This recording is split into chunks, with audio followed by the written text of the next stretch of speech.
مشائخ سادات حاضرین اہل سنت و جماعت و خواہران ملت اسلامی، السلام علیکم ورحمۃ اللہ وبرکاتہ۔ الحمدللہ الحنان المنان الذي خلق الانسان وعلمه البيان، والصلاة والسلام على رسوله سید الانس والجان وعلى آلہ واصحابہ ذوی الخیر والاحسان، اما بعد فاعوذ باللہ من الشیطان الرجیم، بسم اللہ الرحمن الرحیم۔ النبی اولیٰ بالمؤمنین من انفسہم، صدق اللہ مولانا العظیم۔ بارگاہ رسالت معاذ صلی اللہ تعالی علیہ وسلم میں ایک بار درود پاک کا ہدیہ پیش کریں۔ اللہم صلی علی سیدنا محمد معدن الجود والکرم وآلہ واصحابہ الکرام وابنہ الکریم وبارک وسلم صلاة دائمتا سرمدا ابدا۔ پھر کے گلی گلی تباہ ٹھوکریں سب کی کھائی کیوں، دل کو جو عقل دے خدا تیری گلی سے جائے کیوں۔ بلحوث سن سیم و زر کی بندگی اچھی نہیں، بلحوث سن سیم و زر کی بندگی اچھی نہیں، ان کے در کی بھیک اچھی سروری اچھی نہیں، ان کے در کی بھیک اچھی سروری اچھی نہیں۔ آج ملتوی کیا گیا جلسہ دوبارہ اس میدان میں انعقاد پذیر ہے۔ غالباً آپ حضرات کو یہ معلوم ہوگا 19 تاریخ کو ہی ہمیں یہاں آنا تھا، بہت سارے لوگوں نے افواہیں بھی پھیلا دی ہوں گی کہ یہ تاریخ دیتے اور آتے نہیں ہیں، اسی لیے بیچارے جو ایئرپورٹ پر ہمیں لینے آئے تھے وہ جب تک دیکھے نہیں انہیں یقین بھی نہیں تھا۔ کبھی کبھار ایسے حالات پیش آ جاتے ہیں، انسانی تقاضا ہے، بشریت کا تقاضا ہے۔ اور میں نے پانسکورہ والوں سے کہا تھا زندگی باقی رہی تو میں خود اپنے تمام تر مصروفیات ختم کر کے چل کر یہاں ضرور آؤں گا انشاءاللہ۔ اور ان لوگوں کی محبت مجھے پتا ہے، چھوٹی جگہ سے لے کر آج ایک بڑے میدان میں آپ تبدیل ہو کر نظر آ رہے ہیں۔ لیکن مجھے بتاؤ، ایک جلسہ کینسل ہوا تھا اس سے قبل، کینسل تو نہیں، میں نہیں آ پایا تھا، لیکن دوبارہ صرف تقریباً 20 دنوں کے بعد واپس یہاں پر رکھا گیا ہے۔ کیا اس میں کسی چیز کی کوئی کمی آپ کو محسوس ہو رہی ہے؟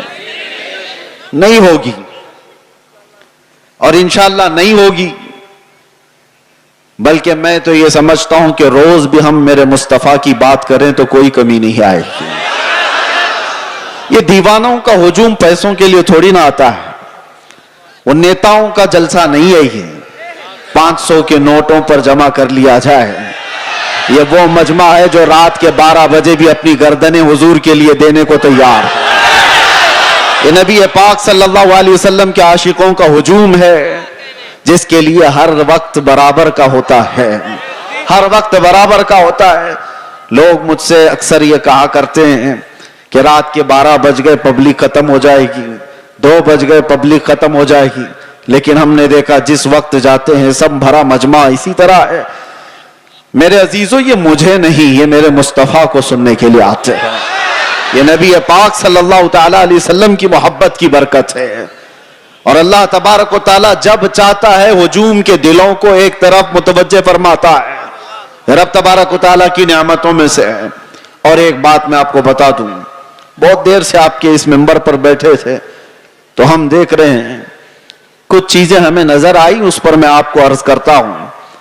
لوگ یہ کہتے ہیں کہ اتنی ساری چیزیں آپ نے دیکھی، مصیبتیں، پھر بھی اسی طرح سے بولتے ہو، پھر وہی انداز کے ساتھ چلتے ہو۔ ڈرنا تو چاہیے کہ حالات کیسے ہیں، سارے حالات کو دیکھو اور پھر ڈر کر کے آپ اپنے اعتبار سے مصلحت کا راستہ اختیار کرو۔ میرے عزیزو، مصلحت اور حکمت کس کو کہتے ہیں؟ اگر نبی پاک صلی اللہ تعالی علیہ وسلم کی عزت پر بات کرنے کو، خاموشی اختیار کرنے کو مصلحت اور حکمت کہتے ہیں، تو ایسی مصلحتوں کو ہم لات مارتے ہیں. یہی مصلحت نہیں ہے. اس کو بزدلی کہا جاتا ہے، مداہنت کہا جاتا ہے، نفس پرستی کہا جاتا ہے. اور اگر دنیا اس کو جرم کہتی ہے تو یہ جرم ہم ہر بار کریں گے، 100 بار کریں گے. اپنے مصطفیٰ کریم صلی اللہ تعالی علیہ وسلم سے محبت کا اظہار جرم اگر کسی کو لگتا ہے تو یہ جرم تو ہم شوق سے کریں گے. یہ کسی کو لگتا ہو تو ویسے تو حقیقت میں جرم ہے. لیکن دنیا نے آج دیکھا ہے کچھ وہ لوگ بھی ہیں جن کو آج ایسے کیڑے کاٹے ہوئے ہیں کہ ہم اپنے نبی سے محبت کا اظہار کریں تو بھی جرم لگتا ہے. اگر ان کو یہ جرم نہ لگتا تو آئی لو محمد کہنے پر کسی کو کیس نہیں کرتے. جرم تمہیں لگتا ہے. تم نے تو شاید 4-5 لوگوں کو یہ کہتے ہوئے سنا ہوگا، بند کر دیا ہوگا، مجمع میں آؤ ہر بچہ یہی کہہ رہا ہوگا، بلکہ موت تک تو ہم یہی کہتے رہیں گے. یہ ہمارا ایمان ہے. میں جو بات کہہ رہا تھا وہ یہ ہے کہ یہ سارے حالات ہو جانے کے بعد بھی مسلمان پھر اسی انداز سے کیوں چلتا ہے؟ حضور پاک صلی اللہ تعالی علیہ وسلم کی محبت کی باتیں اسی انداز سے کیوں کرتا رہتا ہے؟ اس کے سامنے کسی کو مار دیا جاتا ہے، دیکھ کے سہمتا کیوں نہیں؟ کسی کی موب لنچنگ ہو جاتی ہے اس کے بعد ڈرتا کیوں نہیں؟ یہ ڈرانے والا سلسلہ 1400 سال سے دیکھتے آ رہے ہیں. کئی چنگیز آئے، کئی ہلاکو آئے، اور ہمارے پورے محلے خاک میں بدل دیے گئے، خون سے تتر بتر ہو گئے. لیکن جوش جو روحانی ہے وہ اسی انداز سے باقی رہا. اس کی وجہ کیا ہے جانتے ہو؟ وہی میں کہنے جا رہا ہوں. ہم یہاں بیٹھے ہوئے تھے، چھوٹے چھوٹے پتنگے آ رہے ہیں اور گر رہے ہیں. کس کے پاس آتے ہیں یہ چھوٹے چھوٹے کیڑے لائٹ کے اطراف جو گھومتے رہتے ہیں، ان کو کیا کہتے ہیں آپ کو پتا ہے؟ ان کو پروانہ کہتے ہیں. ان کو پروانہ کہتے ہیں. یہ لائٹ کے ارد گرد آتے ہیں، گھومتے ہیں، اپنی جان دے دیتے ہیں. جبکہ ان کیڑوں کو، ان پتنگوں کو معلوم ہے کہ انجام کیا ہے. اپنے بھائی کو مرتا ہوا بھی دیکھتے ہیں. کتنے کیڑے تو ان کے پہلے مر چکے ہوتے ہیں، پھر بھی یہ گھوم رہے ہوتے ہیں. وجہ یہ ہے کہ پروانہ شمع کے گرد گھومنے کے لیے ہی پیدا ہوا ہے، اور ہم پروانہ محمد ہیں. ایک کے مر جانے کے بعد ہمارا خاموش ہونا مزاج ہے ہی نہیں. ہم آئے ہی یہاں ہیں محمد عربی پر مرنے کے لیے. اسی لیے تو ہمارے بزرگوں نے ہمیں یہ سکھایا ہے، یا رسول اللہ تو شمع رسالت ہے، عالم تیرا پروانہ، تو ماہ نبوت ہے، اے جلوے جانا نا. پیتے ہیں تیرے در کا، کھاتے ہیں تیرے در کا، دانا پانی ہے تیرا پانی، دانا ہے تیرا دانا. یہ ایک جان کیا ہے اگر ہو کروڑوں، تیرے نام پہ سب کو وارا کروں میں، کروں تیرے نام پہ جاں فدا. نہ بس ایک جاں 2 جہاں فدا، ارے 2 جہاں سے بھی نہیں جی بھرا، کروں کیا کروڑوں جہاں نہیں. لہٰذا یہ چیز ختم ہونے والی نہیں ہے. اسی لیے شاعر نے بہت پہلے یہ کہا تھا کہ لوگوں نے یہ دنیا میں دیکھا ہے، سب سے عظیم ہستی میرے مصطفیٰ کریم صلی اللہ علیہ وسلم کے خاندان کی، خاندان مصطفیٰ کا چشم و چراغ، جو کربلا میں پیاسا شہید کیا گیا، بچوں سمیت قتل کر دیا گیا. اس حسین اعظم کا اس وقت جو مقام تھا، ان کے مقام کو کوئی نہیں پہنچ سکتا تھا. اس عظیم ہستی کو شہید کر کے کیا اس دین کے دھارے کو روک دیا گیا؟ کیا دین اسلام کا دھارا رک گیا، ختم ہو گیا؟ نہیں ہوا.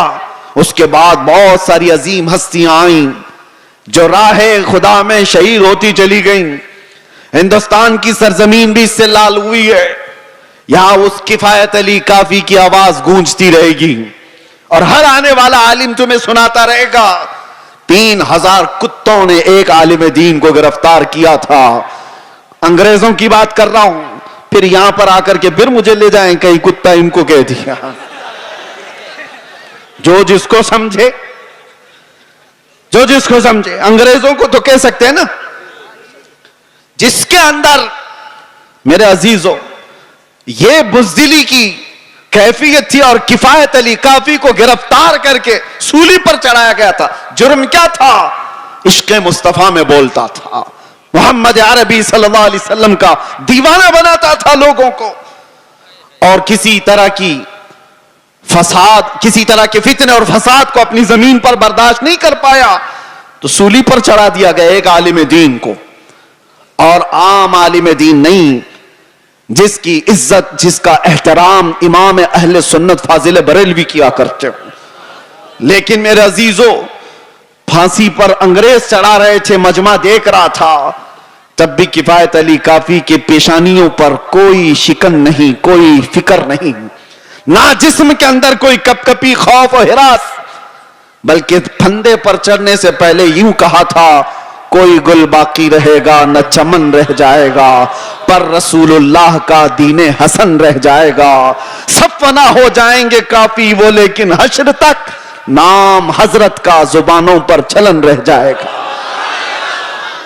کیا کیا انگریزوں نے؟ 8 دن تک جشن منایا تھا. کفایت علی کافی کو ہم نے پھانسی پر چڑھا دیا. پھانسی پر چڑھانے سے پہلے 8 دن تک کفایت علی کافی کے جسم پر گرم استری پھیرتے تھے, اور جب زخم ہوتا تھا تو اس پر نمک چھڑکتے تھے.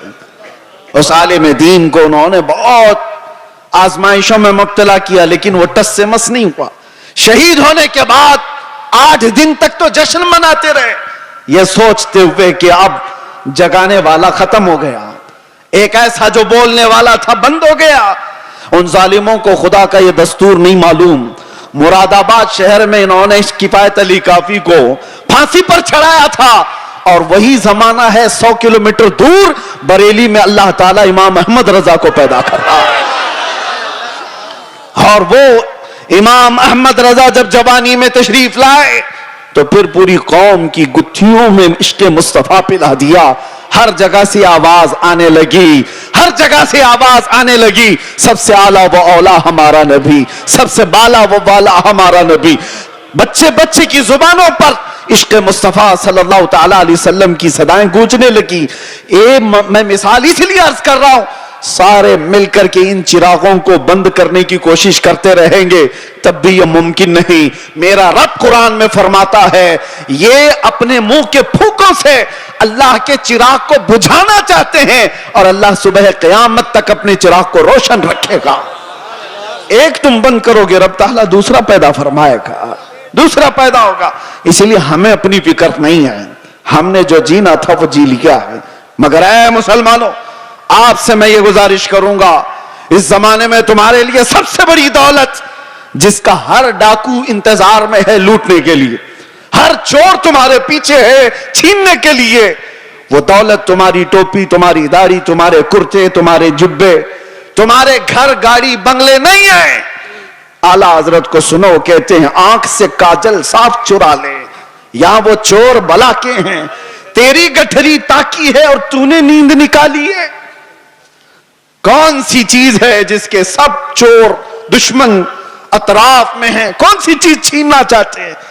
100 سال پہلے اقبال نے بھی اس کا اشارہ کر کے کہا تھا. انگریز یہ کہتے تھے, یہ فاقہ کش موت سے ڈرتا نہیں ذرا. سب کو پتا ہے یہ موت سے ڈرنے والی قوم ہے ہی نہیں. ہمارے کندھے پر کفن ہوا کرتا ہے. ڈر اس کو ہو جسے لگے کہ موت کے بعد اندھیرا اندھیرا اندھیرا. ڈر اس قوم کو کیا لگے ادھر آنکھیں بند ہو ادھر مصطفیٰ کا دیدار ہو, اسے ڈر نہیں. دنیا یہ جانتی ہے. تو انگریز کیا کہتے تھے, یہ فاقہ کش, بھوکا رہتا ہے, پیاسا رہتا ہے, موت سے ڈرتا نہیں ذرا. کون سی چیز ہے اس کو جو نڈر بنائی ہوئی ہے, کون سی چیز ہے جو اس کو بے خوف بنائی ہوئی ہے؟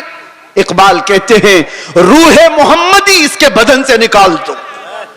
وہی کہتا تھا انگریز, روح محمدی اس کے بدن سے نکال دو. اور اعلیٰ حضرت بھی وہی کہتے ہیں آنکھ سے کاجل صاف چرا لیں.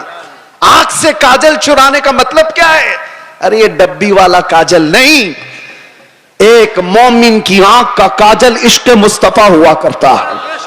محبت مصطفیٰ اگر تمہارے پاس ہے تو تمہاری آنکھوں کا کاجل ہے. اور اسی کے چور اطراف میں گھوم رہے ہیں, اسی کے چور, اسی کے ڈاکو. اب تو زمانہ ایسا آئے گا